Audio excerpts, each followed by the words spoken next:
Aj Popračania majú za sebou rušnú noc. Postarali sa o to desiatky policajtov, ale aj tzv. Kukláči. Tí sa zamerali na distribútorov a užívateľov drog v tomto meste. Už v prvom podniku odhalil špeciálne vycvičený pes marihuanu. Stretáva sa tam najmä mládež. Všetko to začalo presne o polnoci. Zábava v meste graduje a policajné komandá mieria súbežne v tom istom čase do viacerých nočných podnikov. Zámer je jasný. Drogová problematika je problematika celosvetová, celoslovenská, určite ani Poprad nie je výnimkou. A to sa potvrdilo hneď v prvých minútach. Policajný pes našiel u mladíka vrecúško s podozrivým obsahom. Kde ste to našli? Na ulici. Muži z protidrogovej jednotky sa zamerali aj na detaily. To tak nosíš so sebou? Pre prípad, hej? Aj to fajčíš?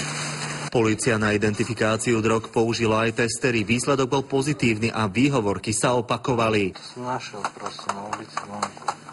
Mládež to sú väčšinou tí konzumenti a tí distribútori a diléri sú väčšinou z tých stredných, ale aj zo starších ročníkov. Z nočných barov polícia odvážala zväčša mladých ľudí do 25 rokov. Sú na lekárskom ošetrení, kde je im odobratý moč a následne sa budú robiť ďalšie procesné úkony. Niektorí návštevníci si počas razie neodpustili poznámku, že polícia to preháňa, no okresný policajný šéf je presvedčený, že pri drogách nemožno robiť nejaké kompromisy. Vždycky sa začína Mariškou a potom sa prechádza k tvrdým drogám.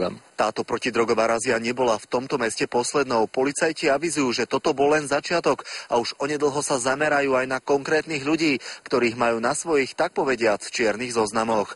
Z Popradu Ján Tribula, televízia Markíza.